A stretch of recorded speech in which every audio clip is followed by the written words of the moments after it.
data yambariye ngo iyo amagara atewe hejuru mwasama gwiwe. Imana irambwira ngo niko bigenze mu Burundi. Imana yambwiye ngo itwikuruye ikuyeho agahu, ikuyeho akenda kuri Sebarundi. Imana irambwira ngo umurundi wese yagejejwe kwiriba kugeragerezwayo, abanywesha urushyi, abajabagiza ukwabo. Kubera ko Kanani Imana yambwiye ngo ngiyi tangaza iri tangazo ngiyi mugiye kuyinjira. Ntacyo twarasaze. Imana irambwira ngo nta uri bukiza undi, nta nuri bubohora undi, ngo akaga karaje, ngo uyu perezida imushyize mu maboko y'abanzi biwe. Kandi Imana irambwira ngo nta matora ahari. Imana irambwira ngo urukiza nta ruhari, kuko perezida ntazagukiza kandi nawe ntuzamukiza. Uko niko Uhoraho yambariye. Imana yambwiye ngo izi mbonisi zibaye nk'inzuki zitagira umwami. Uwo byemera utabyemera, message yihutirwa Imana yampaye nkuzanye. Kuko Imana yambwiye ngo murabarirwa amasaha. Uwiteka arambwira ngo mushigaje amasaha, kandi yatanze umwanya wo kwitegura wa nyuma. Ntabwo buno ndi guhanura ibimenyetso cyangwa ngo mpanure ibizaba. Oya, Mareka yambwiye ngo yatanze amasaha, yashyizeho iminsi mbagwa kugira ngo wihana, uwirimbura, urondera ishapo, urondera ibirato, urondera umutaka, kugira ngo umwiza uhita ubudika, imvura ihitigwa. Rero nakubwira siyembo shezerederebo, umwanya usigaye, umwanya usigaye. Nanjye ndavuga vuba vuba, bimeze nka hahandi igisasu giteze kiba kiri kubara, kiba kiba kiba kiba kiba, kubera ko buno nk'uko agaca igisiga gihagarara mu giti cyubikiriye umushwi, niko Uhoraho hari abantu yakuyeho amaboko, ahagazaho ategereje ya ntama imwe iri joro, kugira ngo abereke ibyo yavuze, ibyo yahanuye, ubuvugishwa bw'ukuri n'ubugingo. Mungu asifiwe. Data yambariye ngo ibyo yabasezeraniye arabisohoje. Ariko abagikanani mugiye kunyura iburyo, abasigaye mu butayu ni bumoso. Hano hari akantu Imana igiye gukora ntugeze mvugamo hano, kazatuma mutibagirwa aho Imana yabakuye. Abazaba bafite ubwenge n'umutwe niko kagiye kuba.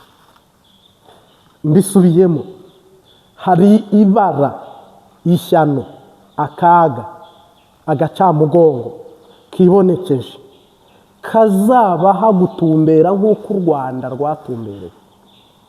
U Rwanda Imana yararweretse munino nani kate, ruhita rufata direkisiyo. Na n'ubu ibintu by'imikinato, ibintu by'ubugoyi, apana. Ubu rero gwerekeje i Yerusalemu. Rero Imana intambara yayo, niba ari y'ijoro rimwe umbaze nkubaze, niba ari indwi umbaze nkubaze, niba ari ukwezi umbaze nkubaze, niba ari umunsi umwe cyangwa ari avamidi cyangwa piramidi cyangwa ari iminsi 24 cyangwa 78 cyangwa 8 kamasiju, mugabe intambara y'Uwiteka imanukiye kuri sendi defudede, kandi umujinya n'uburakari aje kubyihora abanzi. Hama mbarira abantu, mbwira abantu ngo ufite ugutwi kumwe yumvisha abiri, ufite ijisho rimwe arebesha abiri, ufite akanwa kamwe avugishe abiri. Evariste Ndayishimiye agejeje Uburundi ahantu yisamye amaze gusandara, abugejeje aho nakita mu manga cyangwa se mu cyobo cyangwa se mu mwobo cyangwa se mu kinogo. Hano rero ari kugarukana yikoma inzego zindi bakorana ngo ntibamugiriye inama, renda gupfa ndapfuye sinzahageza, batumye nyobora ibintu, batumye nkora ibintu nabi. Ni nka kwa kundi ukora ikintu, warangiza gukora ikintu wagera imbere ugasanga wibeshye, ariko ukanga gutsindwa, ukanga no kwemera ko utsinzwe, ariko ukareba undi muntu bitaho. Sebarundi nawe rero yarongoye Uburundi, Uburundi aburongorera muri komedi, abuyoborera muri ninde, abutwarira aho agomba. Uyu munsi wa none ageze igihe we akeneye ubutabazi cyangwa ubufasha.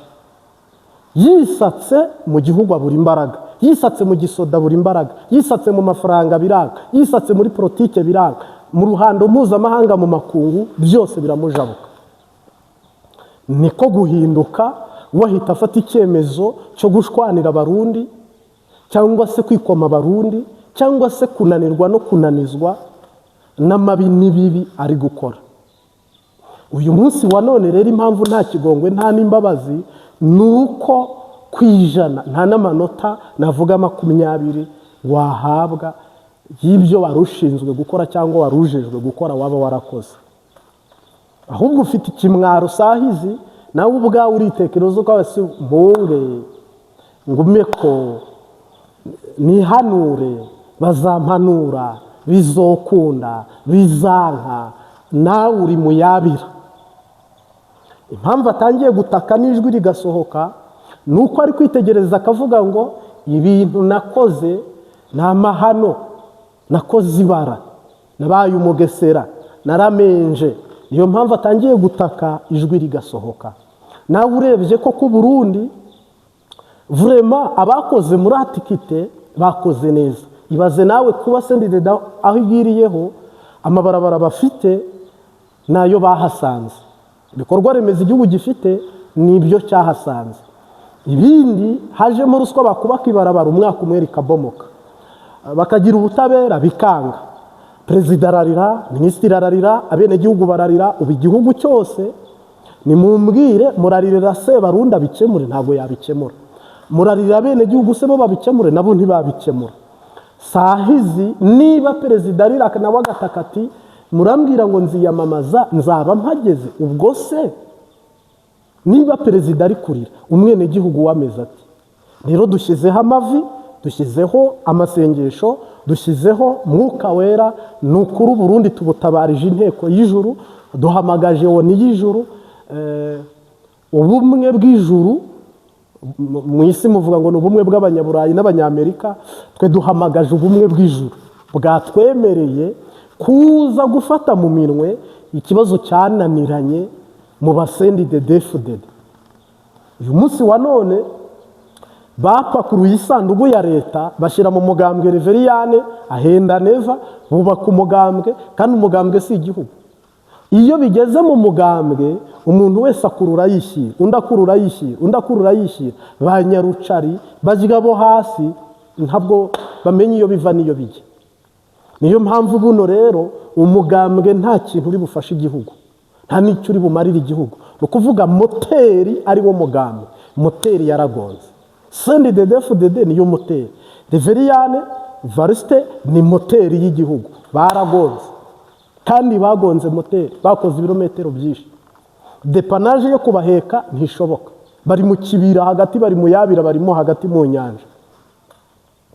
Gutaka bo bararira n'abenegihugu bakarira, ariko bagahita bavuga ngo ni u Rwanda, bagahita bavuga ngo ni Kongo, bagahita bavuga ngo ni Abanyamerika, bakabita ku Rwanda. Ariko nyamara nimwe mufite mu minwe buri kimwe cyose. imbibi zirafunze kandi bimaze umwaka urenze umwe 2 3 ku Burundi butateye imbere kandi nta munyarwanda uri kuza kubavuruga. Uyu munsi wa none rero Uburundi buri mu yabira. Tukomeje gutangaza iri tangazo, umurundi ufite amatwi aryumve, nataryumva azaryumva ahiye, amatwi y'imene yumva ahiye. Ntabwo turi mu mipyinato ku maraso y'abantu, ku buzima bw'abantu, ku bibazo bigaragarira amaso y'umubiri n'umunyepolitiki abona. Imana yambwiye ngo murundi wese nasame gwiwe. Iyo bateye hejuru umwasama gwiwe, sahizi nta muntu uri bukize Evariste Ndayishimiye, ariko Evariste Ndayishimiye nawe ntari bugukize. Nibwo butumwa nakubarira bwihutirwa. Akaga iyo kaguye, iyo imvura iguye, uretse abana, uretse abakiri bato n'abari mu nda, abasigaye umuntu wese ajya kugama. Rero se Barundi yari moteri y'igihugu, we na Reveriyane CNDD-FDD. Imana yambwiye ngo ya moteri yaragonze, ngo igeze mu kibira hagati, igeze mu nyanja hagati, yakoreye y'impanuka. None ntangaze urupfu rwa CNDD-FDD, ntangaze akaga CNDD-FDD iteje, ntangaze ibibazo CNDD-FDD ituye mu gihugu cy'u Burundi. Bino bari kubabeshya ngo batera u Rwanda, upfa arasamba kandi usamba arasambagurika. Bino bari kuvuga ngo amakungu, ngo Amerika, ngo nibitabare, nagira ngo nkumenyeshe ko ubutabazi bwaje.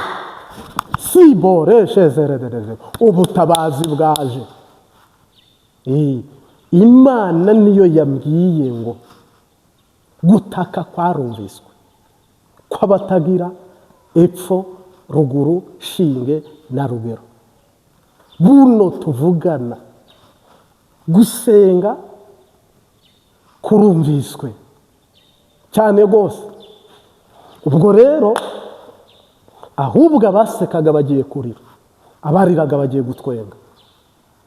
Kandi ibi ngibi Imana yambwiye ngo mbwira umurundi asenga ya ku giti cye, yisabira umutaka ku giti cye, yisabira ibirato ku giti cye. Mu katwe kawe idugira umusozi wo gusenga, Imana ikurokora. Icyo nzi cyo Kanani ije, Imana yamaze kubamanukana ku mugezi, sigarayo wa mbere ni Neva, n'indi kipe nkawe. Mwese murajabagiza, ntabwo muri buve kuri uyu mugezi, ntabwo muhava. Imana yambwiye ngo Uburundi Imana yabushyize ku mugezi, batari burarwe Kanani bayi, batari bazabirebesha bayi. Imana yambwiye ngo reba iriya misozi 3 yari yaratandukanye, ngiye kuyihuza. Iyi misozi 3 yari yaratandukanye, ngiye kuyihuza.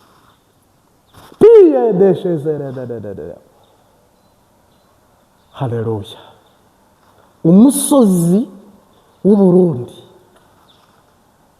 wabari mu Burundi, umusozi wabari hanze, n'umusozi Yesu yarahagazeho ari ryo joro.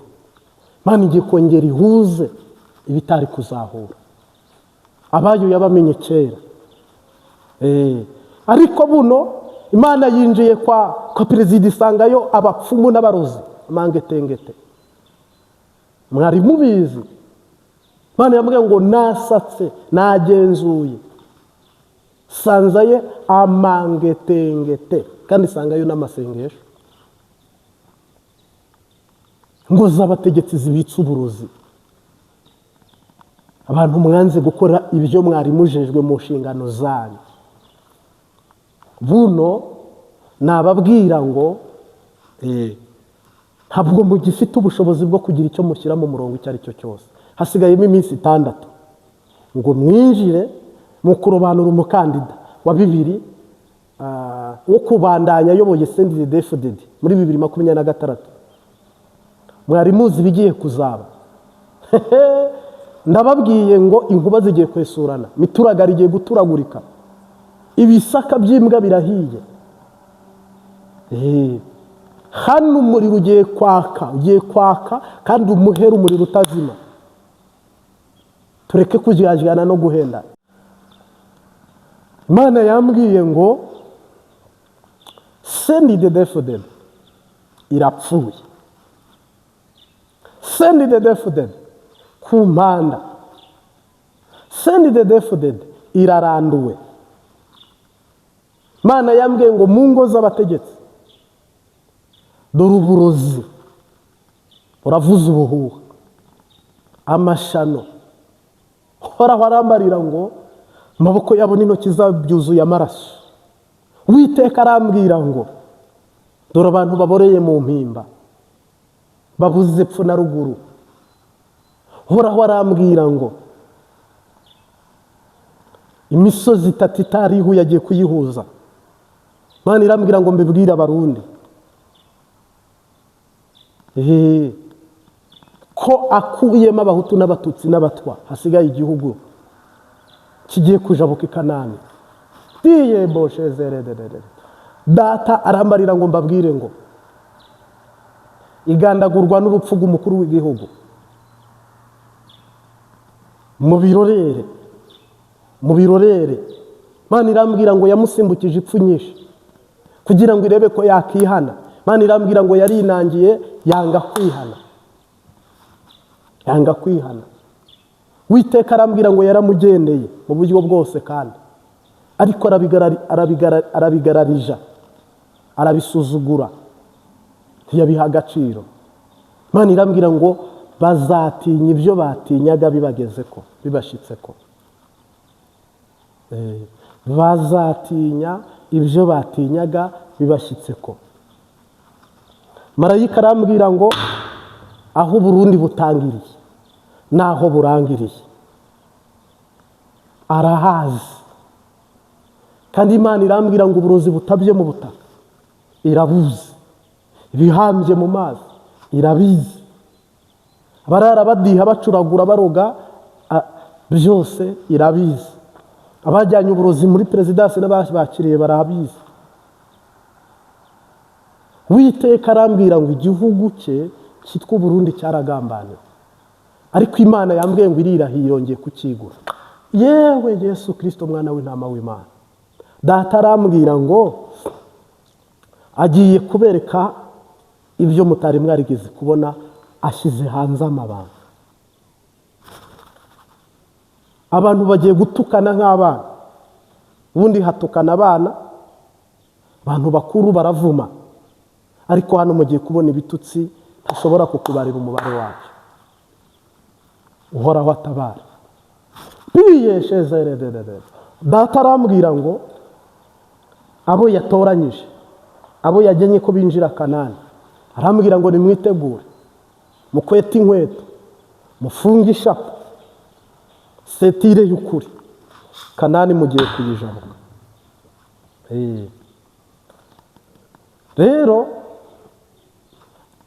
abantu bari hanze, abari mu gihugu, Imana yambwiye ngo ugiye kongera ibahuze. Imana yambwiye ngo izanye ubutunzi mu gihugu cy'u Burundi, izanye ubutunzi mu gihugu cy'u Burundi.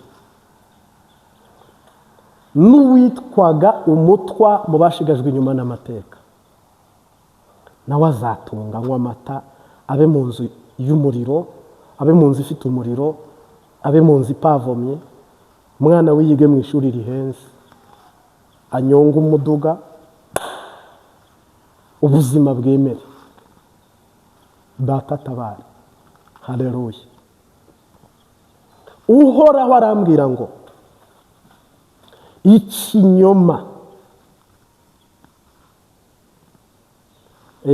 n'ubugome biri mu gihugu, no gusesa amaraso biri mu gihugu, n'amoko biri mu gihugu, ka mwana wa mama biri mu gihugu. Imana yambwiye ngo ije kuranduza igiti n'imizi yacyo.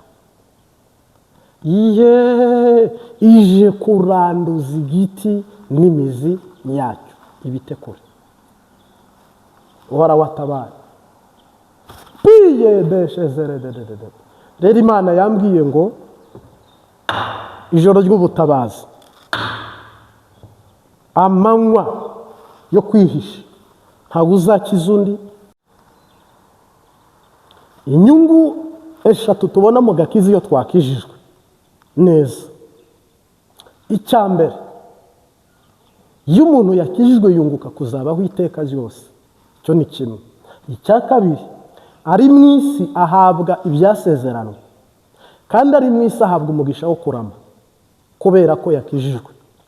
Iyo dusenga mu kuri no mu mwuka, amaraso yanjye aturuka mu mutwe akagera mu birenge mu mahoro. Hano haba hafunguye, ntabwo haba iminkanyari. Umukristo mwiza wa Kristo ntabwo abana umujinya ngo akenyuke. Uko umuntu yitekerezaho cyane mu bugome buri mu mutima cyangwa mu mutwe, aba ari kumunga amagufa ye ayahekenya yigira igikenya. Uko umuntu afashe igihe cyo kuba mu mahoro, niko umubiri we ukora bitazanye ambutiyaje, navuga hydrolique cyangwa se automatique, cyangwa se umubiri we ukahita ukora neza. Iyo ni inyungu imwe. Iyo umuntu akijijwe neza, bikamurinda umujinya, ishavu, ubugome, inzika, ibintu bijyanye n'icyatuma umubiri wawe ugwa mu kaga ko kumirwa, ukabaho warashishwe, waratimbye. Ibyo bintu iyo ushoboye kubitsinda ukabaho ubohotse, Yesu yaratubohoye, turidegembye. Inyungu iva muri ibyo rero nuko bizaguha kurama. Iyo ni inyungu imwe.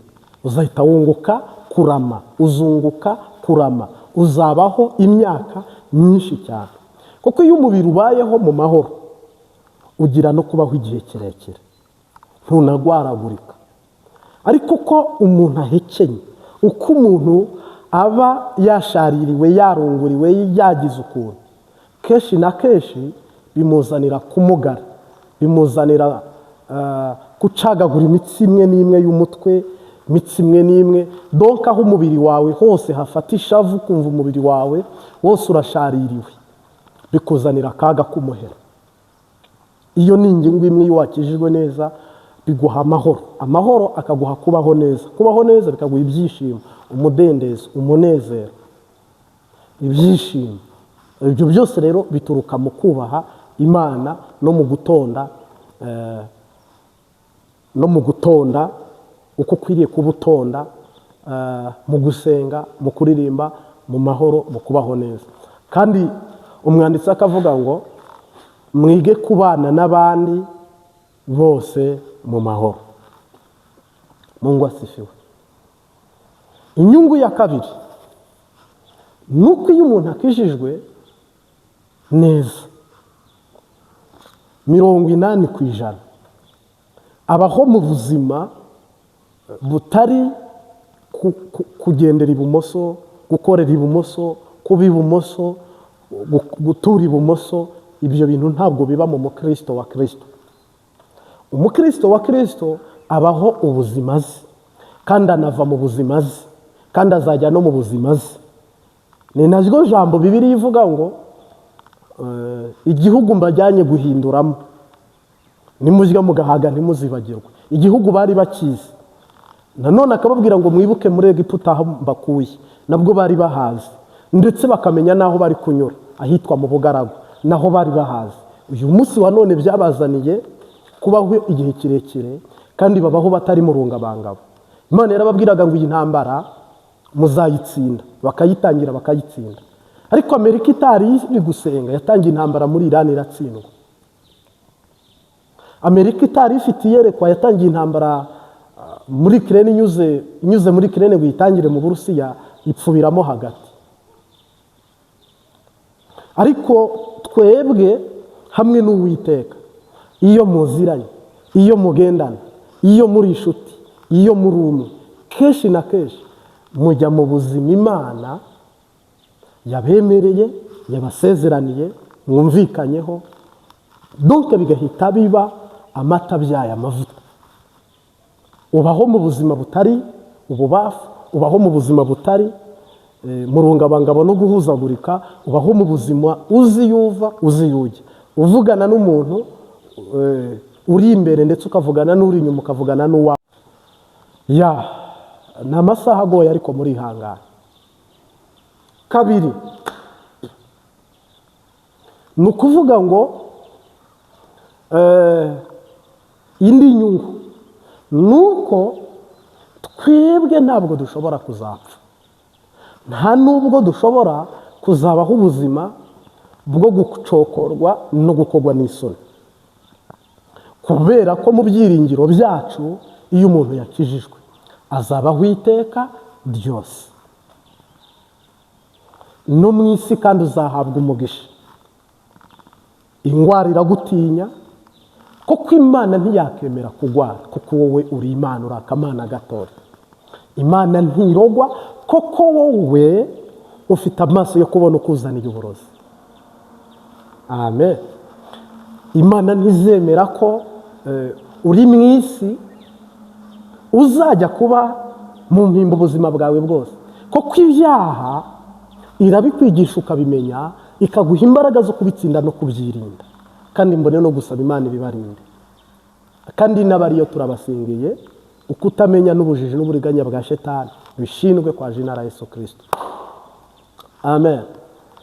Ni ukuvuga ngo inyungu y'uko umuntu amaze kuronka ubugingo, muri we harimo ubugingo, noneho habaho nk'umwami, abaho nka perezida, abaho nk'intambwe, abaho nk'ijuru, abaho nk'Imana, abaho ubuzima butangaje bw'igitangaza. Haleluya.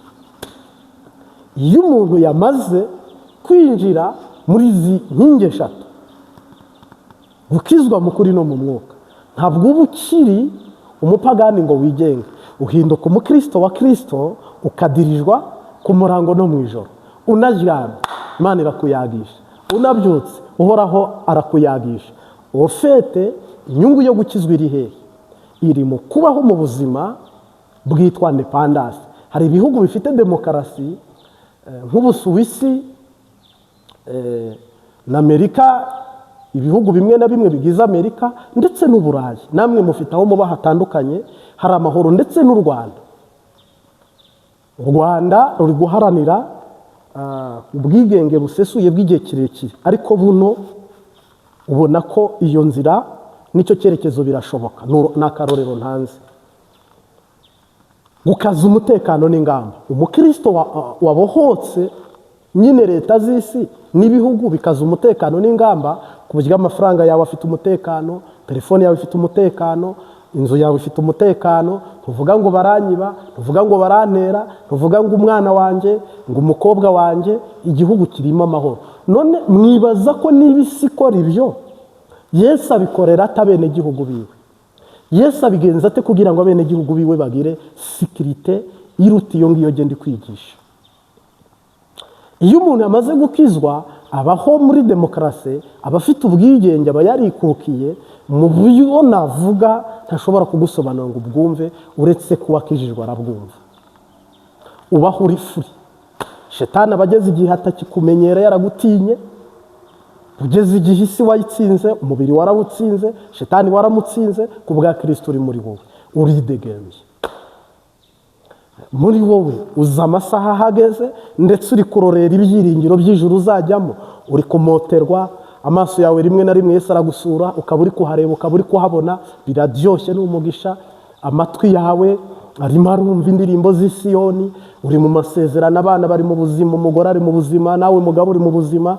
Donc ibintu ni fresh. Ubwo buzima rero nibwo abantu baharanira, nibwo abantu baniganira, nibwo abantu bifuza. Inyungu y'uko umuntu yakijijwe ni uko abaho mu buzima bwiza kandi bufite intego, kandi bufite icyerekezo, kandi budasaza, kandi butabora, kandi butibwa. Tiye boshezere.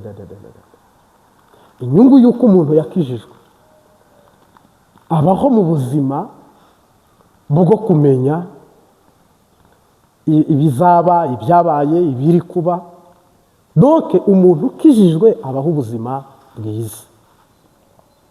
ubu buzima bwiza rero nibwo mwese mbifurije. Mwami Yesu turagushimiye, uri igiti k'inganzamarumbu risambu itarumba, uri umugabo udatetereza abakwisunga. Iri jambo ryigishe kundusha, uribwirize kundusha, umwigisha n'umwigishwa tugabanira imbere yawe iteka ryose. Amen.